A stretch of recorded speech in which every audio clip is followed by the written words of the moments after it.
Shalom, bertemu lagi ya dalam renungan hari ini. Puji Tuhan, hari baru, berkat baru, penyertaan Tuhan yang selalu ada dalam hidup kita. Kiranya kita semakin dikuatkan, kita semakin berangkat kuat dalam Tuhan ya. Kita menjadi orang-orang yang benar-benar takut akan Tuhan. Di dunia zaman sekarang ini ya banyak orang-orang yang sebenarnya itu kelakuannya mempermalukan Tuhan, tapi tidak menyadari atau memang berada di lingkungan yang benar-benar membuat mata mereka tertutup oleh kelakuan mereka. Amin ya. Kita tahu terkadang manusia melakukan kesalahan karena mereka pikir tidak ada pilihan harus melakukan itu. Tapi kita tahu sebenarnya saat melakukan suatu kesalahan itu juga sudah pilihan, karena ada pilihan lain tidak melakukannya. Amin ya. Memang pasti ada konsekuensi ya saat melakukan sesuatu. Tetapi apabila kita tidak menyelaraskan dengan kehendak Tuhan, konsekuensinya lebih berat lagi. Amin ya. Konsekuensinya lebih berat lagi. Amin ya. Di manusia zaman sekarang, saat mereka mau menguasai sesuatu, mereka dengan berbagai cara menghancurkan orang atau sesuatu yang mereka kira menghalangi ambisi mereka untuk mendapatkan sesuatu. Tetapi sebenarnya mereka menghancurkan hubungan mereka dengan Tuhan, karena kita tahu satu jiwa itu berharga di mata Tuhan. Mereka seperti manusia itu seperti tidak punya iman saat menginginkan sesuatu, tetapi melakukan berbagai cara. Mereka memastikan diri mereka itu tidak beriman saat melakukan berbagai cara untuk memenuhi keinginan mereka. Amin ya. Karena apa? Tuhan itu memberkati pasti dengan caranya, cara yang benar, dimana saling mendukung dengan apa yang ditulis di ayat Tuhan. Amin ya. Saat Tuhan bilang manusia berharga, pasti orang-orang yang takut atau cinta Tuhan diberi hikmat untuk mencapai sesuatu yang diinginkan Tuhan dengan cara yang benar. Amin ya. Tetapi sekarang ini manusia itu cenderung memenuhi keinginan mereka dengan berbagai cara. Amin ya. Mereka tidak peduli apakah itu menyakiti orang lain atau mengorbankan orang lain atau bahkan menimbulkan kerugian berupa nyawa. Itu sifat manusia. Tetapi di sini kita mengingatkan agar apa? Agar kita tidak melakukan kesalahan yang dilakukan orang lain atau tidak mengulangi kesalahan yang sama. Amin ya. Karena kita tahu Tuhan tidak bisa dipermainkan. Satu jiwa berharga. Tetapi sekarang ini manusia itu cenderung mencari kemudahan agar bisa hidup enak, agar bisa hidup nyaman. Mereka tidak mau mengembangkan kemampuan mereka. Mereka cenderung mengorbankan orang lain. Karena apa? Mau hidup mudah, mau hidup nyaman dengan cara cepat, tidak mau berproses secara caranya Tuhan. Satu-satunya cara agar mudah, nyaman ya dengan mengorbankan orang lain. Di sini sekali lagi kita saling mengingatkan, karena itulah fungsi berfirman sebagai cermin, sebagai pedang bermata dua. Saat mengenai orang lain juga mengenai diri kita. Amin ya. Sekali lagi di sini kita berfirman untuk mengingatkan apa yang benar di mata Tuhan, apa yang tidak benar di mata Tuhan. Amin ya. Janganlah kita menjadi orang-orang yang mengorbankan surga untuk dunia, karena kita tidak tahu isi hati Tuhan tentunya. Amin ya. Janganlah kesalahan yang kita lakukan karena kita menuruti keinginan kita membuat kita dihakimi iblis terus-menerus ya. Mungkin kita bisa lari ke pendeta atau lari ke mana saja yang manusia bisa. Tapi terkadang rasa bersalah itu sampai membuat orang mau bunuh diri, menghilangkan nyawa karena mungkin rasa malu atau ego ya, tidak berani menemui orang yang dia merasa bersalah atau apapun, atau dia mencari simpati jadi biar dikasihani, jadi pura-pura bunuh diri atau memang mau bunuh diri beneran tetapi dia takut melakukannya, atau karena dia mau bunuh diri karena imannya itu tidak terpaut dengan Tuhan secara banyak alasan. Kita tidak boleh menghakimi, tetapi sekali lagi kita berfirman mengingatkan ini untuk saling menyelamatkan. Agar apa? Agar tidak melakukan kesalahan yang sama seperti orang-orang yang melakukan kesalahan ini sebelumnya. Karena mau mencari kemudahan, karena mau mencari hidup nyaman dengan mengorbankan orang lain. Itu jelas-jelas salah. Tetapi karena manusia cenderung untuk berbuat sama ya, walaupun dosa, asalkan ada temannya, mereka merasa aman. Tetapi sekali lagi kita di sini mengingatkan, Tuhan tidak bisa dipermainkan. Amin ya. Kiranya dengan kita berfirman ada hati yang tercelik ya, mengetahui bahwa itu sesuatu yang salah. Amin ya. Dan kiranya sampai kesudahannya kita bisa mengerti isi hati Tuhan, kita bisa menyelaraskan keinginan, tindakan kita, keputusan kita dengan apa yang dikehendaki Tuhan, dengan tujuan Tuhan agar kita di surga, di mana saat ini Tuhan itu sudah menyediakan tempat bagi kita. 2000 tahun yang lalu saat naik ke surga sudah memperkatakan ini kepada para murid, para rasulnya, bahwa Tuhan naik ke surga untuk menyediakan tempat bagi kita di surga. Amin ya. Ingatlah itu. Jangan sia-siakan apa yang dilakukan Tuhan Yesus 2000 tahun yang lalu hanya untuk menuruti keinginan daging agar bisa hidup nyaman, mudah. Amin ya. Berproseslah bersama Tuhan. Milikilah iman kalau Tuhan bisa memberkati dengan cara yang benar. Amin ya. Amin. Kita akan nyanyikan lagu yang pertama. Makanya iman itu dilakukan, bukan hanya dibaca, bukan hanya direnungkan, tetapi dilakukan. Amin ya. Lakukanlah segala iman yang kita percaya, agar kita melatih iman kita lebih-lebih lagi, sehingga saat Tuhan membutuhkan seseorang yang imannya teruji, kita, orang-orang sekitar kita, keluarga kita, atau semua orang yang pernah di dalam hidup kita bisa dipakai Tuhan. Karena apa? Imannya sudah teruji dari sejak dahulu, sehingga saat Tuhan membutuhkan sesuatu atau seseorang, kita sudah siap memiliki iman itu di dalam Tuhan. Bukan caranya dengan mengorbankan orang lain, dengan caranya melakukan apapun, itu bukan iman. Amin ya. Kita akan nyanyikan lagu yang pertama. Sekali lagi kita di sini saling mengingatkan ya, bukan menghakimi, agar kita tidak terperosok dalam kesalahan yang sama yang telah dilakukan orang lain. Amin ya.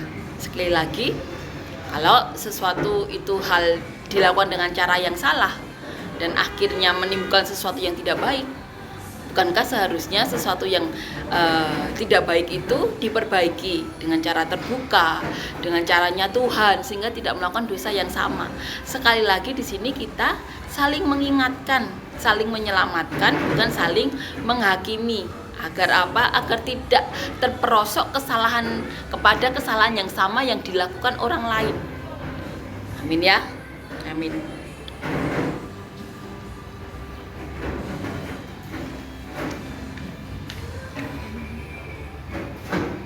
Allah itu baik, sungguh baik bagiku, ditunjukkannya kasih setianya. Dia menyediakan yang ku perlukan, menyatakan kebaikan, menyatakan kebaikan, menyatakan kebaikannya padaku.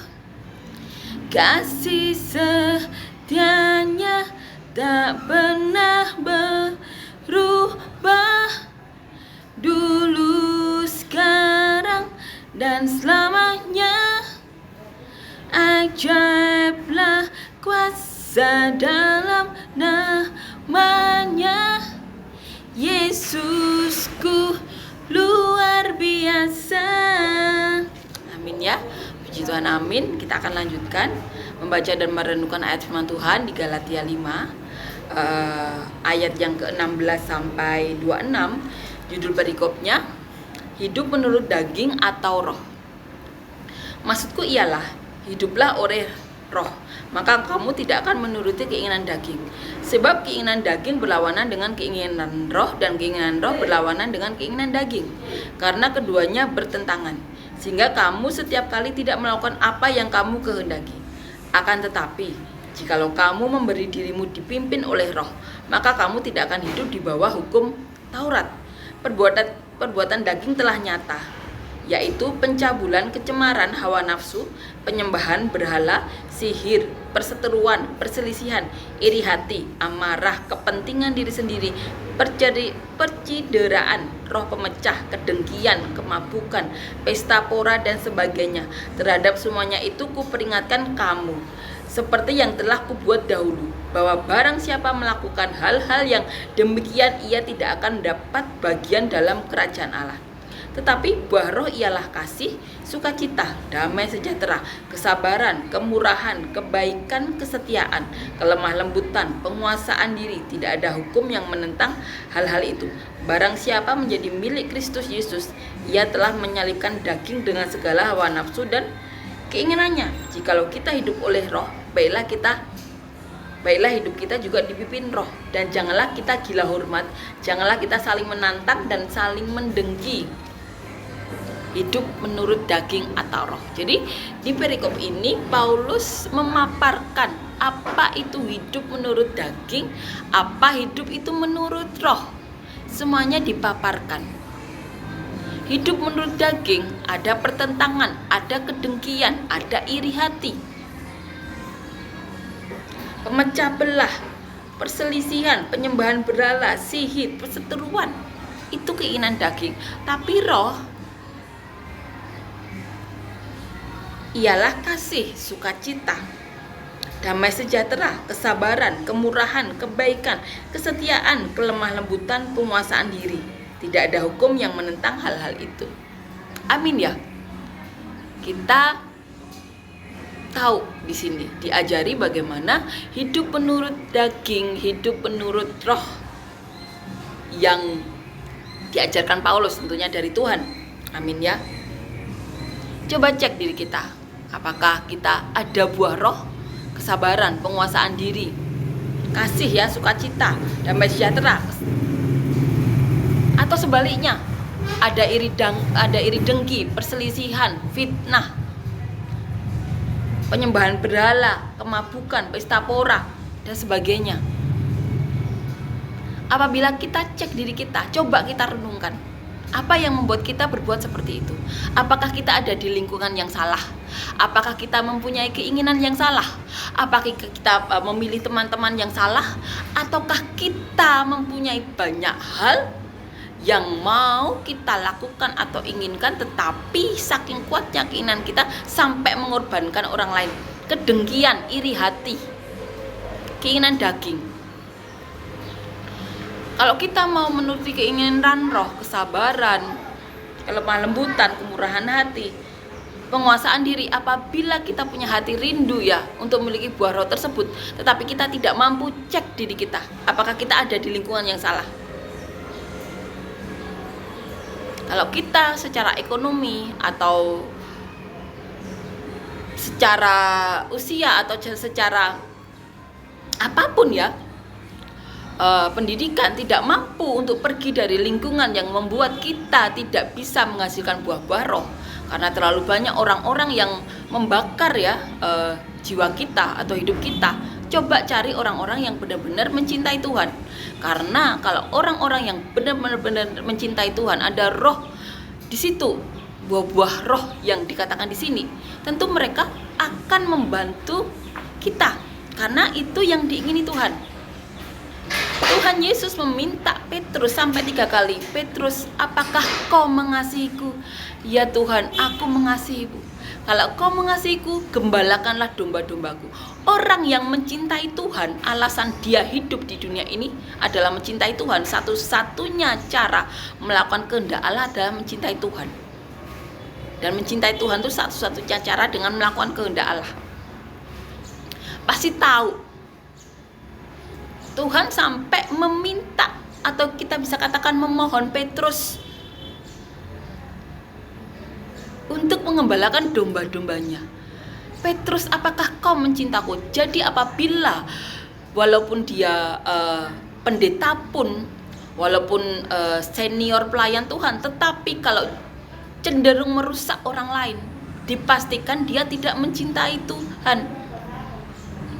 Di mana dia mau orang lain tidak menghasilkan buah-buah roh, kesabaran, kelemah lembutan, penguasaan diri, karena dia menciptakan lingkungan yang membuat panas orang lain. Dipastikan tidak ada Roh Kudus, dipastikan tidak ada cinta kepada Tuhan. Amin ya. Jadi cek diri kita. Di sini sekali lagi kita tidak saling menghakimi ya, tetapi saling menyelamatkan. Karena apa? Mumpung kita masih ada di dunia. Kalau kita cenderung untuk merusak roh orang lain atau hanya menuruti keinginan daging, maka dipastikan tidak ada cinta Tuhan di hati kita. Walaupun profesi kita pendeta pun, walaupun profesinya pelayan Tuhan senior seumur hidup. Amin ya. Maka saat kita mau dipakai Tuhan, ajar kita untuk melatih iman kita sekecil apapun.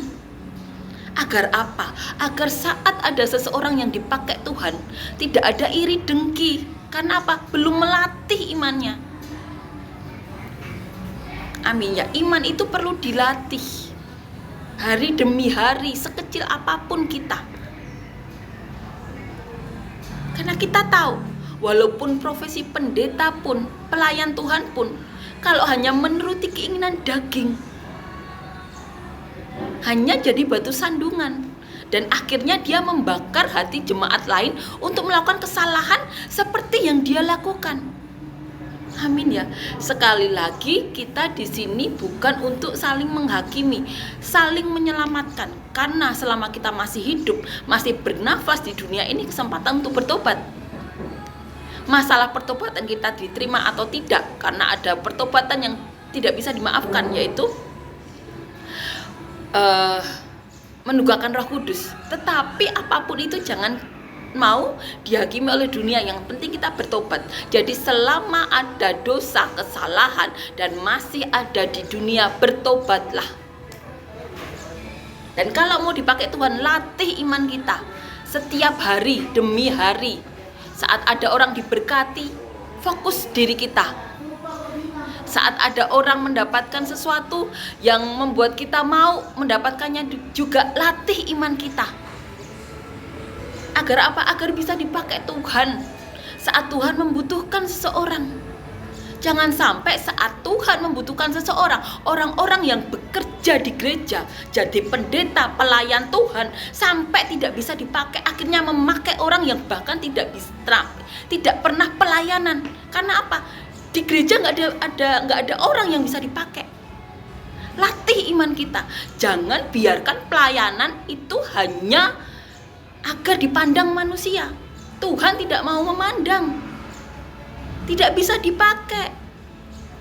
Jangan sampai Tuhan memilih lagi orang yang bahkan tidak pernah pelayanan sebelumnya. Karena apa? Orang-orang di gereja tidak bisa dipakai. Sekali lagi, ini untuk menyelamatkan, bukan menghakimi. Tuhan tidak mencari muka orang, cari kedalaman hati. Amin ya.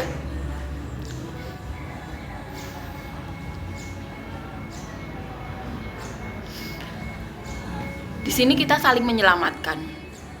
Di sini kita saling memperingatkan, bukan menghakimi. Karena selama kita masih ada di dunia, kesempatan bagi kita untuk bertobat, melakukan apa yang menjadi kehendak Tuhan.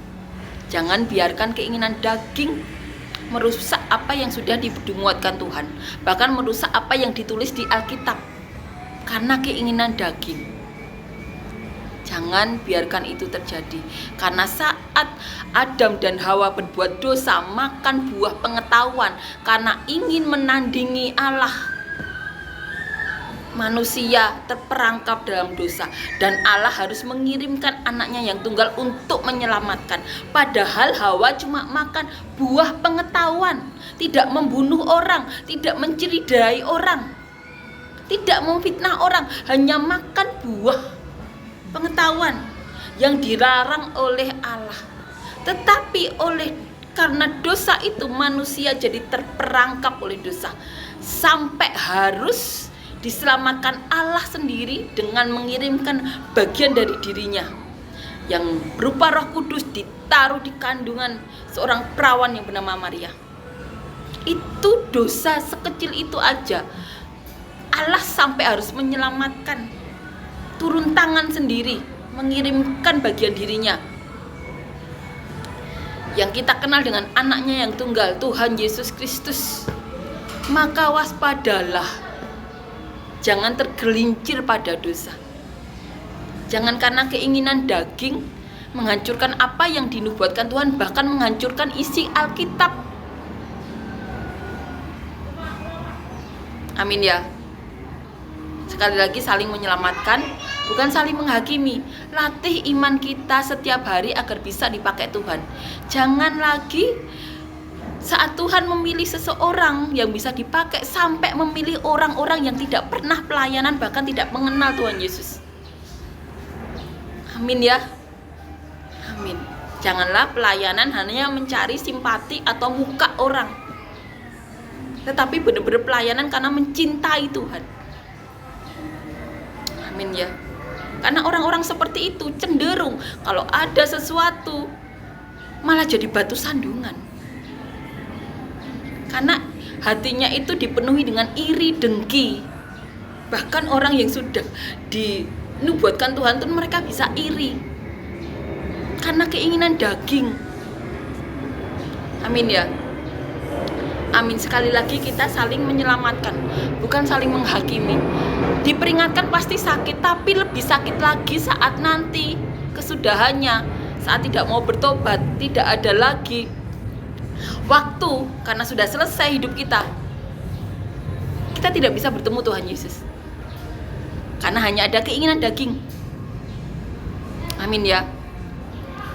Amin, puji Tuhan, amin.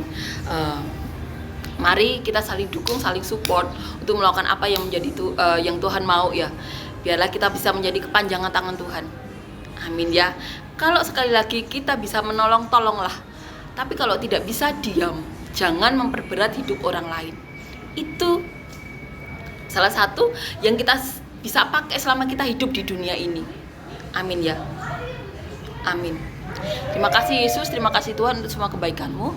Terima kasih Yesus, terima kasih Tuhan untuk semua kasih karunia yang telah Kau limpahkan dalam hidup kami. Kami juga berdoa Tuhan untuk siapapun dari kami Tuhan yang saat ini sakit, berikan kesembuhan-Mu, berikan mujizat-Mu Tuhan. Apapun di tubuh kami yang bukan daripada-Mu, Kau cabut. Kami juga berdoa Tuhan untuk siapapun dari kami Yesus yang saat ini rindu untuk mendapatkan